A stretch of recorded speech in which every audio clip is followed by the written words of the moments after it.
Today we shine a spotlight on two distinguished Caribbean delegates who recently embarked on a significant journey to Ghana.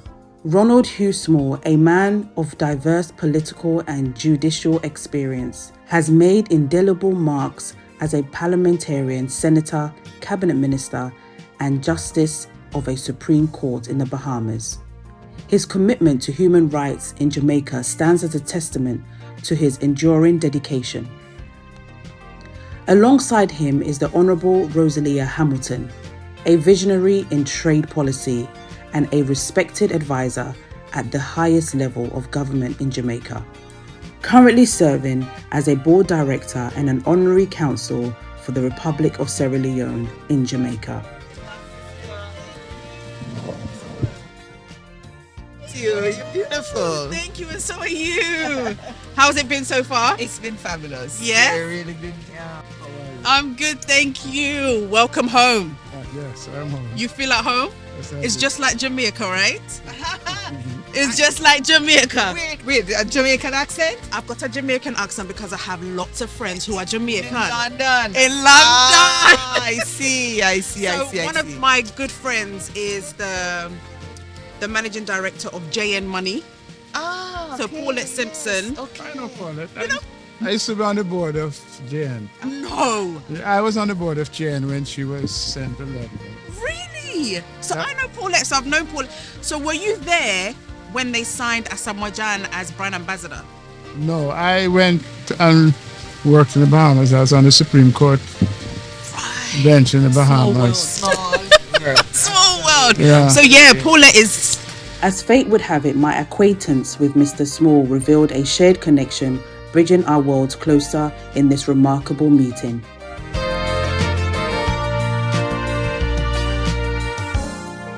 Amidst the serene peaks of Ghana, our journey led us to the esteemed residence of former President His Excellency J.A. Kufuor.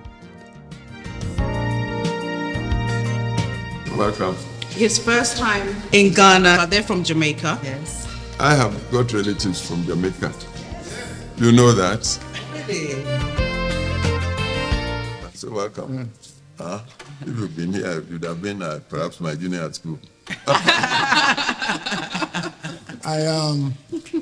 served in Mr. Manley's government. Oh, well, you have And I fellow also served in politician. Patterson's government. Oh, fantastic. And then after that, I left and went to the Bahamas.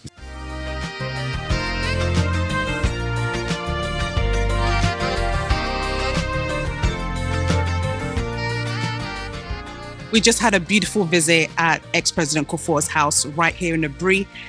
Really important conversations about trade and how even connections. I can't believe that ex-president and Mr. Hughes know each other. It's beautiful to see how connections are made and connections are formed, and how ex-President Kufuor and Mr. Hughes have a connection already. It's so beautiful. Now we're off to Chocolate's house. Art pieces all over the space, yes. And we just finished this new store in Osu, which is like pretty much like art pieces, wood. It's literally a modernized farm. Yes. Amazing. How many days are you in Ghana for? We're here until Friday. This Friday. Okay. Not that But definitely not the last, right? No, this is my third visit to Ghana. Okay, so hopefully we'll see you on the 4th. And the 5th and 6th. My first visit to Ghana, I felt like Jamaica. I felt I was home. Totally. Do you do photography part-time? No, So I was like, okay, I bet the picture's going to be like, this is me thinking. Have a look at it. Let me see.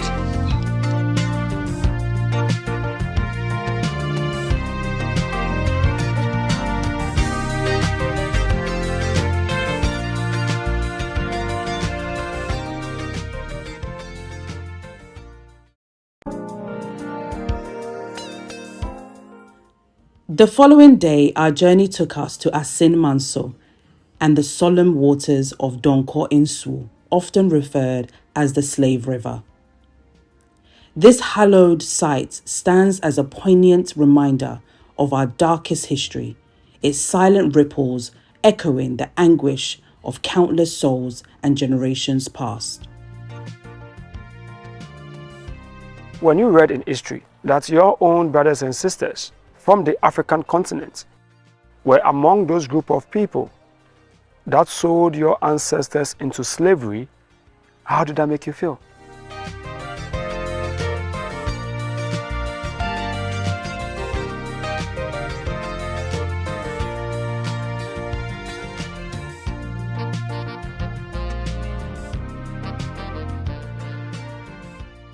Right now, I'm feeling a little emotionally overwhelmed. Overwhelmed by just reflecting on what has happened and the actual experience of being in the place where, our ancestors were taken, and just a deeper understanding of what that could have meant. The rivers,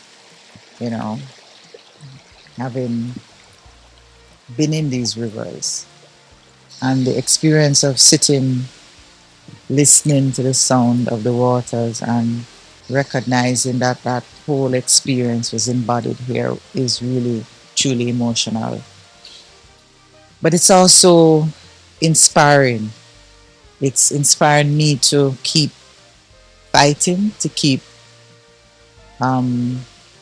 changing the world that perpetuates those foundations, a world in which there's still inequality, a world in which the oppression and racism and discrimination continues.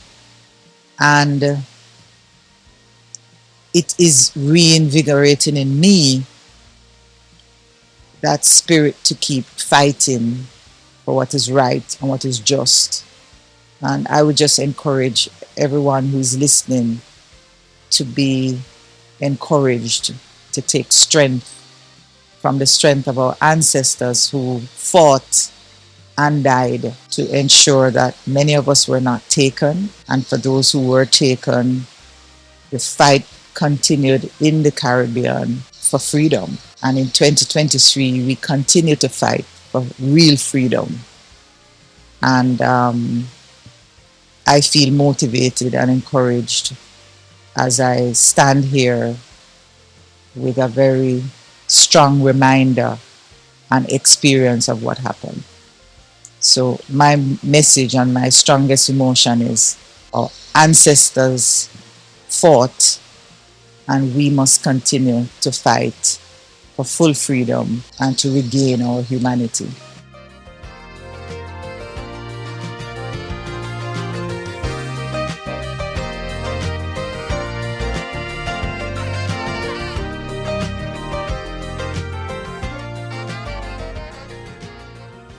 Our path led us to Cape Coast, a stark monument of the grievous chapter in history. A big aquaba to the historic Cape Coast dungeons.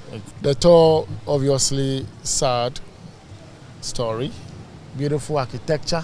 Who built this? Our ancestors, but credit was given to the English in 1664-65. Within these walls, a harrowing tale unfolded of ancestors forcibly torn from their homes, subjected to unimaginable atrocities, men, women, and children enduring the brutality of enslavement, with women facing the unspeakable horror of violation. Before the English had access to this space, they had to overcome the Dutch here. Right. Dutch had fought the Danish. Yeah. Danish fought Swedish. Swedish fought Portuguese. This place is a silent witness to their suffering, stands as a testament to their resilience and a call to remember and honor their enduring spirit.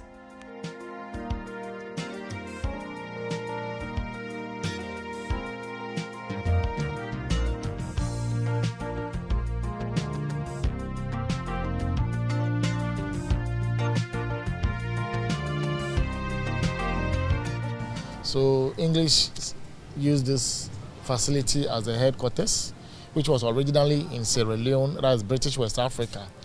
But later here became the capital of Gold Coast. And because of politics and economic expediencies, they moved the administrative functions from this facility to Accra.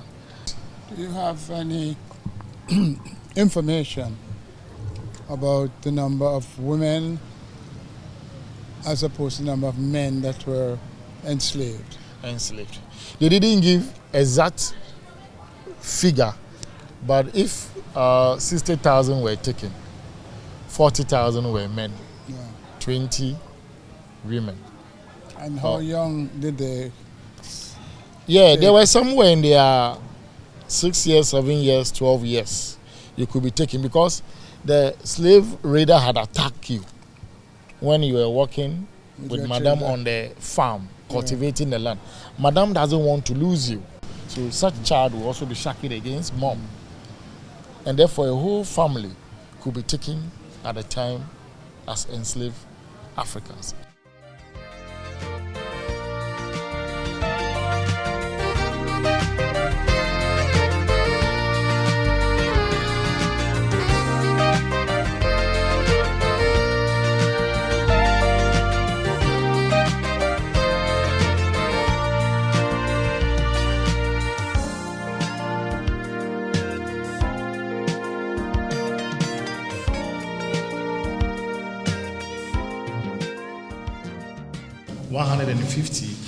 To 200 human beings were confined in each section. And adjacent to the door to the church is this area. So sometimes with the Bible in their armpit going to pray to God, they could hear the cry of our ancestors here. And who said they cared? No, you were just a commodity to be sold outside so that they can gain their profit. The dungeon was covered to a certain height from the bottom, and those deposited materials were thrown up: sweat, blood, tears, wee, a chunk of it, hardened number 2.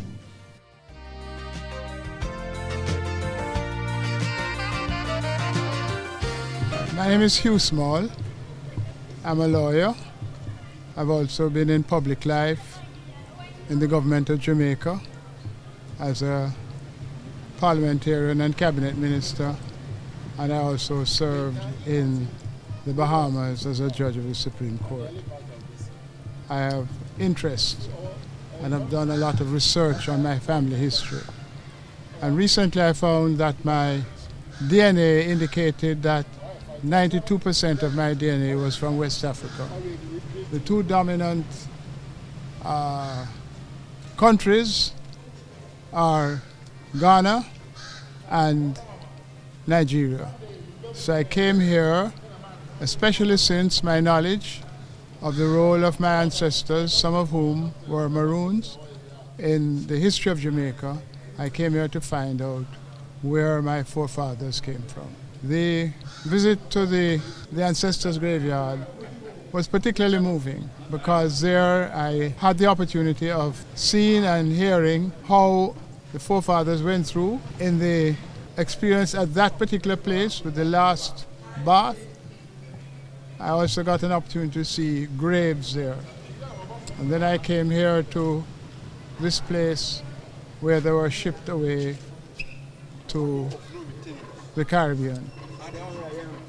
It was moving for me to go into the dungeons where my forefathers were imprisoned in that dark, insanitary place, and where they had to be filthing on the floor and urinating on the floor, and to see how the mothers, the wives, the women, my foremothers, what they went through on the side where the women prisoners were kept. It is heart-wrenching, and really painful. And then the last experience before I went upstairs and saw the auction room was going into the condemned cell. And I was trying to pay attention, but as I was coming out, the condemned cell is a very small area. And as I was coming out and focusing ahead, I hit my head and actually cut it. But then I consider that that is part of the tradition of bleeding of the ancestors. And then finally we went to the door of no return, the door of return. And I am very thankful for the experience of having been here.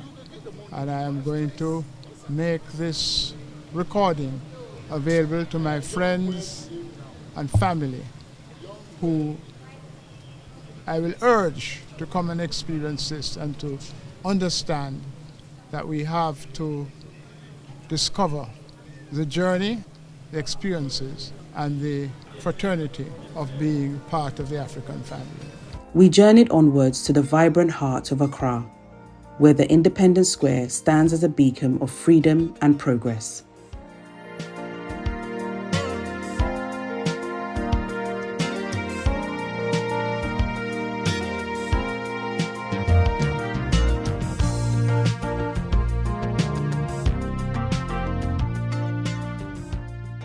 This was finished in 1961, which coincided with the visit of Queen Elizabeth. So everybody thought that Nkrumah built it to welcome Queen Elizabeth, but that was not it. He realized that where he stood to declare independence did not have enough space to accommodate all Ghanaians. So he needed something befitting for the country, and that's how come he built here. But this square has been used predominantly for the independence celebration of the country. That was number one. Number two, the swearing in of the president. We have the diplomatic one that is done in parliament, and then they will come here and do the ground one where he will hold a sword of authority and then speak to the people and give address. That's number two. We speak from over there. The other one is the bowl of flame right in front of the statue there. Anytime there's a national activity going on, they will light the flame up there. Then we have the statue of the unknown soldier. This soldier represents all the soldiers who fought in the Second World War, and then those who fought for the independence of our country. Our next stop was W.E.B. Du Bois Center, a sanctuary dedicated to the life and the works of the great Pan-Africanist, symbolizing the unyielding pursuit of equality and the deep-rooted connections between Africa and its diaspora. I really appreciate this because although I know a lot about Dr. Du Bois' life, I had not really appreciated that he had died here in this city. The memorial here really indicates the wide outreach of his life, not just in Africa, but among all the black people of the world. And I really take off my hat and salute the government of this country and whoever else has been responsible for establishing this memorial. And I was particularly impressed by the monument to the unknown soldier. Not just soldiers who fought in world wars, where the imperialists were fighting among themselves, but also soldiers who fought for the liberation of the Ghanaian people against the British. We had the opportunity of going to the Nkrumah Memorial Center. That was perhaps the most moving of all the activities today, because we got a full perspective of Kwame Nkrumah's life. I got to understand his determination, not only because he had the vision, which I think was partly inspired by a Jamaican, Marcus Garvey, to speak about uniting Africa. I really appreciate the opportunity that Kuba has given me to be exposed to this part of my heritage.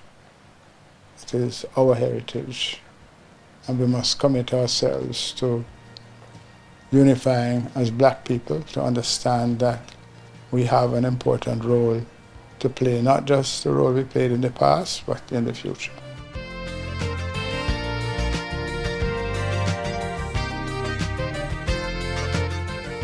As the day gave way to the evening, we found ourselves amidst the dynamic atmosphere of the networking event organized by the Guba Diaspora Network. This gathering is a melting pot of ideas and cultures, offered a unique opportunity for meaningful connections and collaborations, celebrating the rich tapestry of our shared heritage under the starlit Ghanaian sky.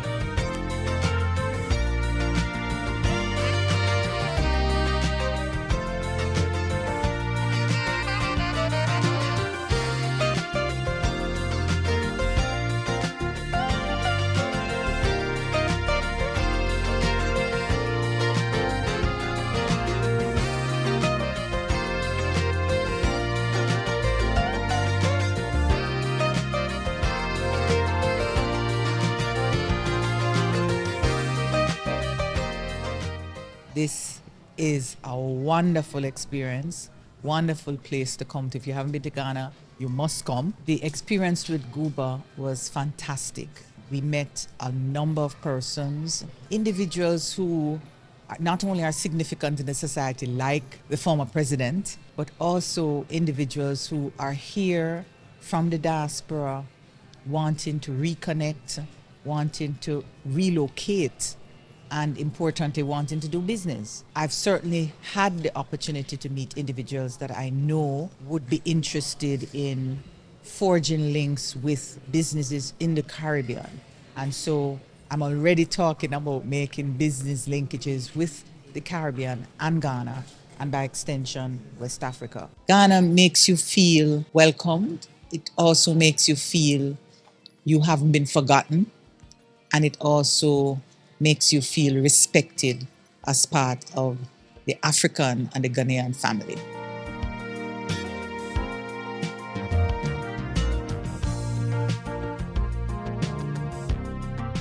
The Art Center is a place you don't want to miss. Amazing art. I bought much too much artwork, but it was fantastic. In fact, it reminded me a lot of Haitian art. The colors, the vibrancy, really, really awesome. It does speak to the innovativeness and creativeness of Ghanaians. If you want to see Ghana, experience these kinds of opportunities, contact Guba and you'll have a great time. This is what I love about my job, and I love it because getting people reconnected to the soil, to the motherland, fulfills me. I can tell already by the faces of Ronald and Rosalea that they've had an amazing trip. But from that, business opportunities have emerged. And this is why I keep saying us in the diaspora, we're wasting time because there's so many things that we can do back home. You can partner with somebody, you can mentor somebody, and you can invest back home. And I'm excited. When they landed, we went to ex-President Kufuor's place. We had dinner at Chocolates. We went to Cape Coast. When I spoke to Ronald, he said he reconnected at the castle with his ancestors. That's when he really felt like, wow, this is what they went through. Rosalea, she's saying that the trip has just been life-changing. She's been to Ghana already, but this one was where she felt like, okay, this is it. I need to do something with Jamaica and the Caribbean and Ghana. What can she do? So now she's thinking, she's meeting up with Chocolate to see what they can do. And so I'm excited. And for you that's out there, this is an opportunity for you to come back home. The Guba Diaspora Network and Guba Tours is here for you to take you on that journey and to just show you the opportunities here in the motherland. I hope that you subscribe to our YouTube channel, and whenever you're ready for your trip, whether it's just you alone or with a group of people, we can make your experience amazing. Thank you so much for watching the show.